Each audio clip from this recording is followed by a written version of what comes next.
কিন্তু নিয়ে এই রোজটাই দেখলাম যে রাজুদা মানে সবসময় নেওয়ার মানে খাবারটা খাওয়ার পর টাকাটা নেয়। আচ্ছা, কিন্তু আমি দেখেছি একটা ভিডিওতে যে তুমি সবসময় মানে আগে পয়সা তারপর। আমি এখনো নেই তো। এই বিষয়টা নিয়ে তুমি কি বলতে? বিষয় কিছু না, প্র্যাকটিক্যাল। আগে যে বলেছে যে কথাগুলো এইভাবে বলো, যারা প্র্যাকটিক্যালটা বোঝার চেষ্টা করো আর এখানে আসো তার সাথে না ওই সকাল থেকে নিয়ে দুপুর অবধি যতক্ষণ দোকান খোলা থাকে এসে একবার দেখে যাও, একবার প্র্যাকটিক্যাল দেখে যাও। রাজু যেরকম পরিশ্রম করেছে, আজকে জয়মাতার আর অরুণও 23টা বছর, শুধু একটু সাইড দাও না, শুধু আমার কথা নয়, এন্টার আমার এই ডেকার্স লেন প্রত্যেকটা দোকানদারের কাছে আমার জয়মাতার বিষয়, আমার সবাই এবং প্রত্যেকটা আমার এই ডেকার্স লেনের যত দোকান আছে তুমি জিজ্ঞেস করো, আমরা এই দোকানে প্রচুরভাবে পরিশ্রম। এবং যারা দোকান আজকে রাজুদার কথা বলছো যে রাজুদা এখনো টাকা নেয় না, খাবার দেয় তারপরে টাকা নেয়, সেটা ওর বিজনেস ওর কাছে, আমার বিজনেস আমার কাছে। ব্যবসাটা আমার মতো করতে হবে। আমি কারো বুদ্ধিতে কাজ করি না। আমি প্রথম কথা কাকাতোয়া আমি নই, কারণ না অনেক ব্লগাররা বলে না তুমি এই করো, তুমি এই বলো, তুমি ওই বলো, মানে আমি কাকাতোয়া নই। আমি একজন সাধারণ মানুষ, আমি সাধারণভাবে জীবনযাপন করি। আজকেও 23 বছর আগে গামছা পরে গেঞ্জি পরে রান্না করেছি, তার মানে এই নয় এটা আবার লিখে দিও না যেন পেছনেতে যে 23 বছরের কি এটা। হ্যাঁ, এটা আবার অনেকেই বলে, বলতে বাধ্য, অনেকেই বলে। তো এবার এই রোস্টের বিষয়টা যদি বলো, বামদেবজিকে নিশ্চয়ই তোমরা সবাই চেন, জয়গুরু বামদেব আর পরমহংসদেব রামকৃষ্ণ পরমহংসদেব। আজকে ওনাদেরকে আমাদের শোনা, আমাদের দেখা নয়, কারণ আমরা তখন ছিলাম না আমাদের। তো সেই সময়কার গুণী মানুষজন বলতেন এবং অনেক মানুষজন বলতেন যে রামকৃষ্ণদেবকে পাগল বলা হতো আর জয়গুরু বামদেবকে পাগল বলা হতো।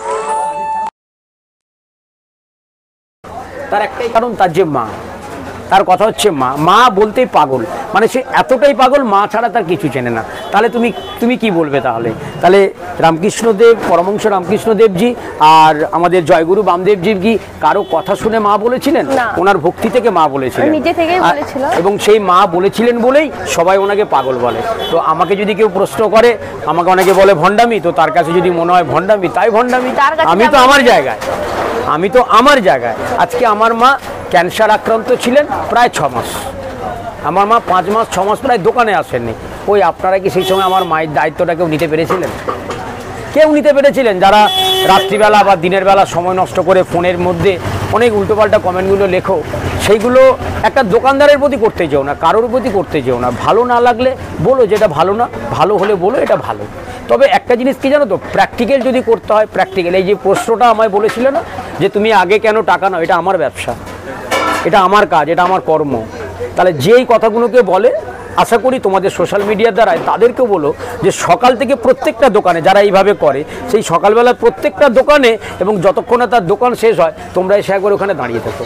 তোমাদের কাজ করতে বলবো না, তোমরা একবার দাঁড়িয়ে দেখো, প্র্যাকটিক্যালটা বোঝো, তাহলেই তোমরা বুঝতে পারবে যে কেন অরুণদা আগে টাকা নেয় তারপরে কেন খাবার দেয়। না, এটা যে যার ব্যবসার মধ্যে তো নিজের ব্যাপার, কি আগে টাকা নেবে কে পরে টাকা নেবে, ওটা যার নিজের ব্যাপার। আচ্ছা, আমি একটা কথা বলি, সবাই তো এই কথাগুলো বলা হয়, ভালো আছো ভাই, সবাই তো বলে যে এরকম অরুণদা টাকা নিচ্ছে। এসো না একদিন সময় করে, এসো না, প্র্যাকটিক্যালটা বোঝার চেষ্টা করো না, তাহলেই তো বুঝতে পারবে। একটা উদাহরণ হিসেবে মানে বললাম আমি। আর রাজুদার কথা যদি বলো, রাজুর সাথে আমার ফোনে কথা, কেউ ফোন করেছিল, আমি কথা বলেছিলাম। সে তো একটা কর্মঠ মানুষ, একটা কাজের মানুষ। তবে আমি এই কথাটা বলি, সকালবেলা থেকে রাজুদার ব্যবসা আরও বড় হোক। আমি চাই রাজুদা আরও বড় হোক, রাজুদা আরও মানুষের কাছে পৌঁছুক, মানে রাজুদাকে চিনুক মানুষের কাছে। তবে তার ব্যবসা করতে দিচ্ছে না, ছবিটা নাও। কি বলো? ব্যবসা তো করতেই দিচ্ছে না, কে করতে দিচ্ছে না? আছে সবাই, মানুষ ভিড় হচ্ছে বলে তুলে, কারা করতে দিচ্ছে না? কারা জানি না, বলছে আমাদের তোমরা ভিডিওর জন্য সমস্যা হচ্ছে। হ্যাঁ, বলুন। ওটার বিষয় না, ওটাই বিষয়, আমি ওটাই তো জানাতে যাচ্ছি। ব্যাপারটা আজকেই ঝামেলা হয়েছে, পুলিশ কেস অনেক হয়ে গেছে। সেটা কাদের জন্য? মানে মেইনলি ব্লগারদের জন্য। ব্লগাররা গিয়ে এমন ভাবে, এটাই তো জানতে চেয়েছিলাম আমি, এটাই তো যতটা না তার বেশি লোক তাহলে।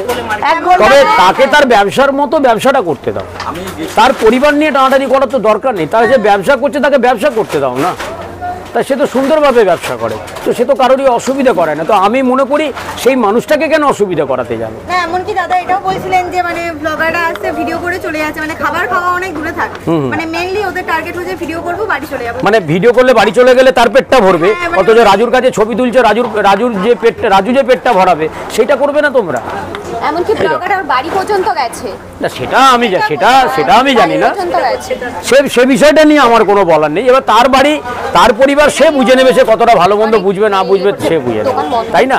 তবে হ্যাঁ, যারা ব্যবসা করছো, যারা ব্যবসা করো, যারা ব্যবসার মধ্যে জড়িত আছো, আর যারা ফুড ব্লগার কিন্তু সবাই খারাপ নয়, সবাই খারাপ নয়, সবাই ভালো, কিন্তু এক একজনের মেন্টালিটি, একজনের মানসিকতাটা একটু অন্যরকম থাকে। তার একটাই কারণ যে রাজুদা আজকে ভাইরাল, যে রাজু আজকে শিয়ালদার বুকে ভাইরাল এবং সারা মানুষ চেনেন। তো আমি মনে করি সেই রাজুদার তো দোকান নিয়েই তোমরা ভিডিও করো, তাহলে সেই রাজুদার দোকান নিয়ে নিশ্চয়ই 2 টাকা তোমাদের উপার্জন হয়, সেটাই তো নিয়ম। তাহলে রাজুদার ছবি তুলে রাজুদার পরোটাটাকে বিক্রি করলে, রাজুদা যদি দোকানে আসে তবে কিন্তু তোমার দোকান চলবে, মানে যারা ছবি তুলে বিক্রি করে। তাহলে এটাকে নষ্ট করো না, যে রাজুদা যদি পরোটা বিক্রি করে যদি 10 টাকা রোজগার করে আর তোমরা রাজুদার পরোটাকে ছবি তুলে বিক্রি করো 2 টাকায়, তাহলে রাজুদার কাছ থেকে তোমরাও উপার্জন করো, সেই মানুষটাকে বাঁচিয়ে রাখার চেষ্টা করো। জয় মা তারা। জয় মা তারা।